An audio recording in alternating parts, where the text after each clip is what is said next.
Witamy serdecznie po raz kolejny. Witam Ciebie, Piotrze, witam wszystkich naszych słuchaczy.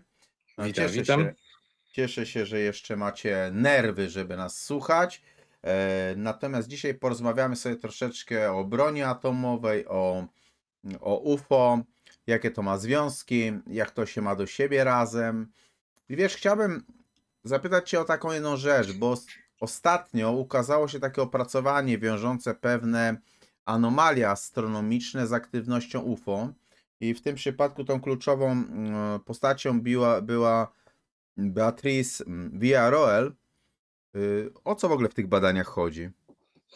Tak mówiąc najprościej, żeby wiesz, tutaj nie przedłużać i nie owijać w bawełnę, bo to jednak opublikowane zostało jako artykuł naukowy, to powiem tak, po prostu ona analizowała mapy nieba, zdjęcia z okresu 1949-57. Pierwszy Sputnik poleciał w październiku 57 roku, więc nie było satelitów, tak? Ona analizowała mapy nieba wykonane przez obserwatorium Palomar. No i co się tam okazało? Wiesz, utrwalono dziwne obiekty przejściowe. Co się kryje pod tą dziwną nazwą? No nie do końca wiadomo, tak? Można powiedzieć, że to są takie znikające gwiazdy, jakieś obiekty, Mhm. które były na orbicie, a których potem na kolejnych zdjęciach nie było. No i ona doszła do wniosku razem z współautorem Stevenem Brylem, że prawdopodobnie mamy do czynienia z obiektami sztucznymi. Przypominam, to było w okresie przed wystrzeleniem Sputnika. Zatem wyglądało to tak, jakby po prostu to były obiekty UFO, Mhm. tak, w atmosferze. A ona jeszcze dodatkowo odkryła bardzo ciekawą zależność, która mówi, że takie duże natężenie pojawiania się tych przejściowych obiektów miało miejsce w okresie przeprowadzania testów jądrowych we wspomnianym okresie. Innymi słowy, reasumując, astronomowie wykonują zdjęcia do zupełnie przypadkowego projektu naukowego, utrwalają na nich dziwne obiekty nieznanego pochodzenia. Nie są to asteroidy, nie są to satelity. Nie wszystko się da wytłumaczyć wadą, wiesz, sprzętu fotograficznego.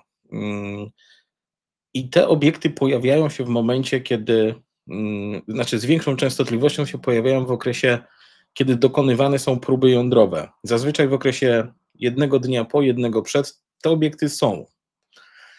No i pojawiła się dość duża dyskusja na ten temat, bo ona opublikowała to jako artykuł naukowy.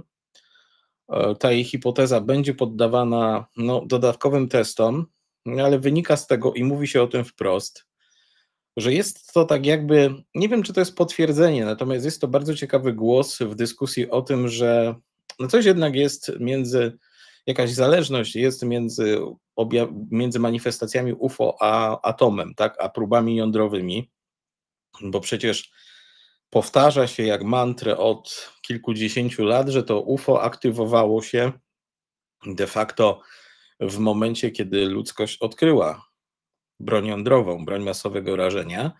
I te obserwacje były dość częste, nawet bardzo częste. Okazuje się, że najwięcej ich było w okresie 1948-53. Wtedy to UFO po prostu tak jakby oszalało i zaczęło być widywane nad stanowiskami na przykład z bronią jądrową czy nad reaktorami. I tutaj jest, wiesz, to nie jest koniec tej dyskusji, dlatego że ona sugeruje, iż niektóre z tych zdarzeń da się połączyć, czyli jej zdaniem te obiekty przejściowe sfotografowane przez astronomów, one mogły być kulistymi metalicznymi obiektami UFO, które były w naszej atmosferze jako pozaziemskie sondy. Składając to wszystko razem w jedną hipotezę, dochodzimy po prostu do wniosku, że kiedy człowiek wynalazł broń jądrową, rozpoczął testy różnego rodzaju, to te obiekty się aktywowały, te obce sondy, które my nazywamy UFO, aktywowały się i zaczęły się, no wiesz, koncentrować wokół Ziemi, tak jakby to je jakoś przyciągało, jakby stanowiło dla nich no, przedmiot zainteresowania, prawda? To jest podstawa hipotezy dr Villarroel, która, przepraszam, która jest bardzo interesująca, znaczy hipoteza, nie pani doktor. Pani doktor też, no, a wiesz, rozpoczęło to dość długą dyskusję, dlatego że to jest temat bardzo interesujący, natomiast ustalenie, że mieliśmy do czynienia z obiektami UFO, które zostały sfotografowane na przełomie lat 40. i 50., jest tak naprawdę niemożliwe. To są jakieś anomalie sfotografowane przez astronomów, uwiecznione na płytkach fotograficznych. Natomiast tylko w niektórych przypadkach, bardzo rzadkich, da się powiązać albo skorelować je na przykład ze zgłoszonymi gdzieś obserwacjami UFO. Także temat jest, pomimo tego, że jest ubrany w taką narrację, wiesz, bardzo naukową, jest bardzo interesujący, dlatego że on dotyka takiego starego jak świat problemu i pytania, dlaczego obiekty UFO aktywowały się właśnie, kiedy rozpoczęły się na Ziemi próby jądrowe, czy po prostu kosmici, nie wiem, wystraszyli się czegoś i zaczęli monitorować stanowiska z bronią jądrową, bo na przykład tu mieszkają również. I kiedy się okazało, że człowiek odpala tego typu pociski, tego typu ładunki, no to ci obcy zaczęli to obserwować, bo się wystraszyli, tak? Ale jest też wiele innych hipotez. Ta praca dr Villarroel też się pojawia w takim okresie wzmożonego zainteresowania tym tematem, bo pamiętamy, że podczas słynnej inwazji dronów w Stanach Zjednoczonych na przełomie 2024 i 2025 roku, no też dochodziło do aktywności obiektów nieznanego pochodzenia w pobliżu arsenałów wojskowych, ale też w pobliżu instalacji nuklearnych. Dodatkowo cały czas w internecie wałkowana jest ta historia z lat 60. z bazy Malmstrom i przypomina się przypadek, kiedy pojawienie się obiektu UFO doprowadziło do utraty kontroli nad pociskami balistycznymi, czyli cały czas się nam sugeruje, że obecność tych obiektów w tak newralgicznych miejscach, znaczy to się nam sugeruje, to Amerykanie sugerują, tak, poprzez tych ludzi związanych z Disclosure, że obecność obiektów nieznanego pochodzenia nad instalacjami militarnymi, nuklearnymi może doprowadzić do czegoś bardzo nieoczekiwanego, tak? Bo tak naprawdę nie wiemy, co te obiekty tam robią. Nie wiemy, czy to jest zwykła inwigilacja, czy to jest zwykła obserwacja, czy w grę może wchodzić coś zupełnie innego, na przykład chęć przejęcia w jakiejś sytuacji kontroli nad tymi pociskami. Także dyskusja jest interesująca, chociaż dla niektórych może brzmieć jak science fiction. Jeżeli dobrze rozumiem, bo można by to tak zrozumieć, że w momencie testów atomowych coś gdzieś tam poruszało się w atmosferze. No i pytanie tylko, czy były to rzeczywiście relacje o obserwacjach UFO i czy te relacje o obserwacjach UFO są tak częste, przykładowo nad jakimiś elektrowniami jądrowymi albo nad stanowiskami z bronią atomową. No widzisz, tutaj dyskusja jest bardzo szeroka, dlatego że po pierwsze, odpowiadając na pytanie, czy to na pewno były obiekty UFO, te obiekty sfotografowane wtedy, o które opiera się praca dr Villarroel, no my nie jesteśmy w stanie tego powiedzieć, dlatego że to wiesz, po 70 latach nikt nie jest w stanie tego stwierdzić. To są jakieś zjawiska przejściowe. Ona twierdzi, że wykluczyła na przykład, no satelity wiadomo, ale wykluczyła też różnego rodzaju anomalie, wady, wykluczyła, że są to meteoryty czy jakieś inne obiekty, które mogłyby pozostawić na płytce fotograficznej taki zapis. To są po prostu punkty światła, tak? Tak jakby. Dodatkowo wydaje się, że te obiekty były wysoko w atmosferze albo na orbicie, no ale nie ma stuprocentowej pewności jednak, to musimy powiedzieć. Ale czy te obiekty często pojawiały się nad elektrowniami jądrowymi, czy na przykład arsenałami z bronią jądrową? I tutaj jest pewien problem, dlatego że my nie dysponujemy pełnym obrazem sytuacji, tak? Możemy powiedzieć tylko tyle, że w przypadku zdarzeń, które są dostępne w literaturze, no to tak, rzeczywiście jest tak, że te obiekty UFO często były widywane, wiesz, od Czernobyla po elektrownie jądrowe, gdzieś tam we Francji, nawet względnie niedawno po Stany Zjednoczone. Oczywiście te dzisiejsze incydenty współczesne, także na przykład z Iranu, nad placówkami jądrowymi, no to zawsze mamy gdzieś tam z tyłu głowy, że to mogą być drony, że to mogą być obiekty szpiegowskie. Natomiast z drugiej strony mamy całą serię zdarzeń opisanych na przykład przez Roberta Hastingsa, takiego znanego ufologa, który poświęcił się właśnie tego typu przypadkom, zbieraniu tego typu relacji, czyli pojawianiu się UFO nad instalacjami jądrowymi. I on mówi, że to było bardzo częste i to, wiesz, nie były jakieś światełka, to były jakieś anomalne obiekty nieznanego pochodzenia, tak? Także z jednej strony, tak, mamy takie sugestie, że ta aktywność jest duża, a z drugiej strony nie zawsze o tym można było mówić z wiadomych powodów. Tylko że też musimy wziąć pod uwagę fakt, iż nawet w Polsce mamy bardzo wysoką aktywność UFO nad chociażby dużymi zakładami przemysłowymi. Czyli te obiekty były tam obserwowane. To nie jest tak, że one tam latały albo zawisały i cały czas tam wiszą. Nie. Ale zgłoszeń było bardzo dużo. Nawet powstał na ten temat kiedyś bardzo interesujący artykuł. No i pytanie, czy te obiekty interesują się tylko atomem, czy się ogólnie interesują różnego rodzaju newralgicznymi punktami, prawda? W infrastrukturze ziemskiej. Tego nie wiem. Natomiast dr Villarroel w tym swoim opracowaniu, ona wskazuje pewien fakt, który troszeczkę kieruje naszą uwagę w inną stronę, bo ona mówi w ten sposób, powołując się na badania i analizy z lat 70., że tak, ona mówi coś innego niż Hastings na przykład. Ona twierdzi, że od końca lat 40., gdzieś tam do początku lat 50., rzeczywiście aktywność obiektów UFO była zgłaszana nad różnego rodzaju instalacjami jądrowymi. Natomiast po 50., dajmy na to trzecim roku, ta aktywność spadła, znacznie spadła i była niska do lat 70., kiedy zakończono, że tak powiem, kiedy to, wiesz, to badanie, na które się ona powoływała, się po prostu zakończyło. Czyli możemy dojść do wniosku, że albo do lat 50. te obiekty były bardzo aktywne, a potem im przeszło i się przestały interesować, albo po prostu początkowo o tym mówiono, a potem stało się to tematem tabu, albo tematem, który nie był zgłaszany, albo był zgłaszany odpowiednim służbom, prawda? Także kiedy spojrzymy na to, na ten problem, no to mamy właśnie taki niejednoznaczny obraz. Trzeba to mieć na uwadze, że to są też newralgiczne punkty i instalacje i nie zawsze informacje na ten temat przedostaną się do opinii publicznej. Czego w ogóle te obiekty mogłyby chcieć? Dlaczego one w ogóle interesują się tym naszym ziemskim potencjałem jądrowym? Widzisz, tutaj koncepcji jest kilka, bo to jest takie przekonanie, które jest stare jak ufologia de facto.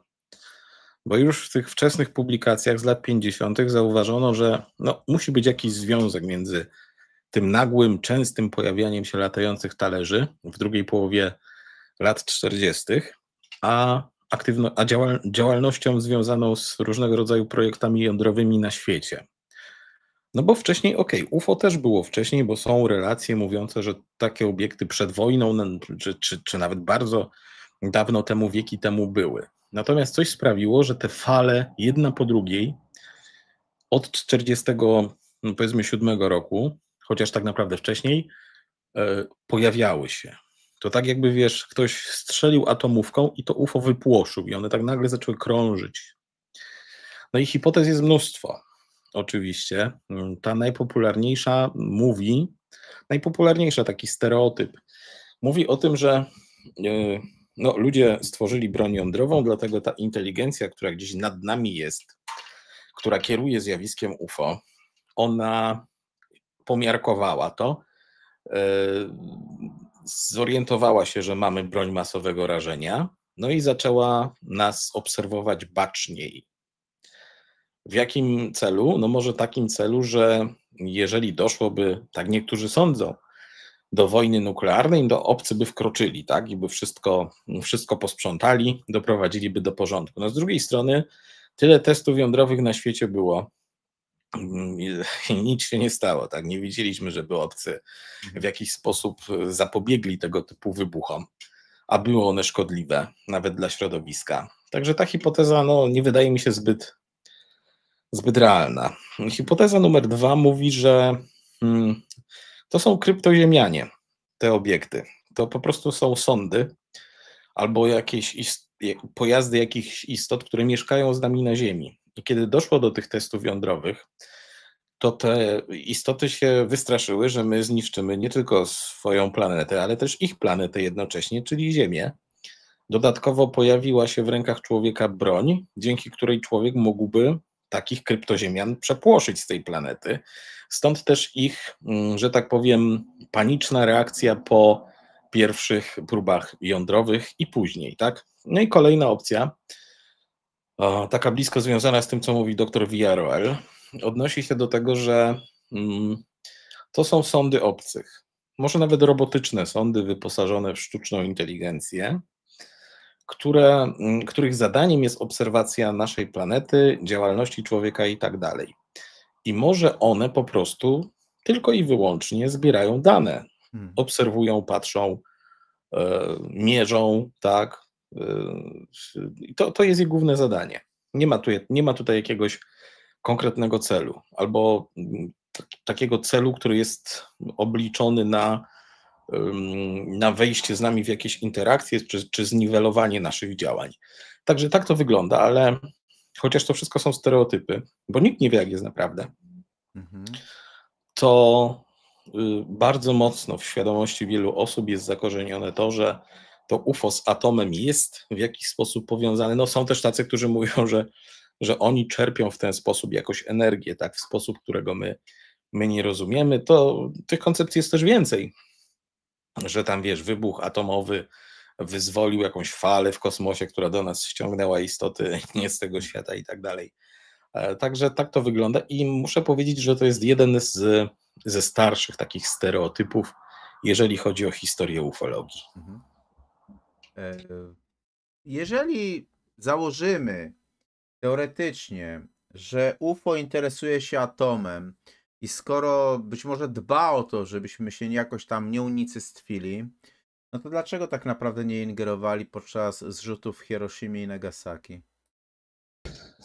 No właśnie, to jest pytanie za 100 punktów. Wydaje mi się, że takie postrzeganie, że oni tam nas monitorują, bo nas zatrzymają w odpowiednim momencie, to jest tak naprawdę wyraz naszych marzeń i lęków i wierzeń w to, że my sobie sami nie ufamy do tego stopnia, że uważamy, iż jacyś obcy w krytycznym momencie wkroczą tutaj i zrobią porządek. Także wydaje mi się, że to jest taki, wiesz, stereotyp wynikający po prostu z oczekiwania zbawców z kosmosu. Mhm.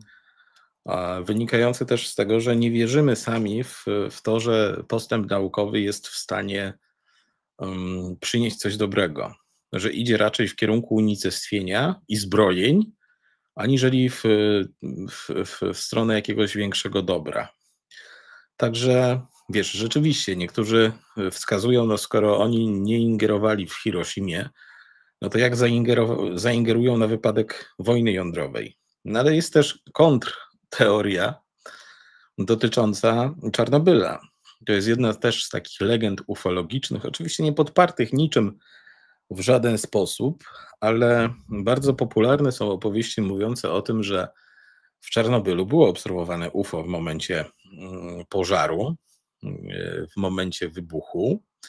No i są tacy badacze, nie tylko radzieccy, i rosyjscy, i ukraińscy, którzy twierdzą, że no tak, gdyby nie obecność tych obiektów, to pewnie skutki wybuchu w elektrowni czarnobylskiej byłyby dużo, dużo większe i że to UFO jakoś tam coś tam magicznie, wiesz, zneutralizowało. No ale jak mówię, to jest tylko legenda, jedna z wielu opowieści, które krążą w internecie, a sami wiemy, jak to z tymi radzieckimi historiami jest, tak, że tam czasami różne opowieści krążyły, różne opowieści były potem przedrukowywane przez prasę brukową na Zachodzie. No i one tak żyły swoim życiem. Ja podejrzewam, że trochę tak jest właśnie z tą historią o czarnobylskim UFO. Mhm. Ja myślę, że to jest temat i tak rozwojowy troszeczkę i on się będzie rozwijał. Także do tematu pewnie jeszcze z czasem wrócimy. Natomiast ja ze swojej strony dziękuję serdecznie za poświęcony wspólnie czas. Zachęcam, żeby zaglądać do Piotra na kanał UFO Historię i UFO Little. No i ciekawi jesteśmy waszych komentarzy, co na ten temat myślicie, wrzućcie, dajcie znać i no, będziemy dyskutowali dalej. Pozdrawiamy serdecznie. Dokładnie, trzymajcie się, hej.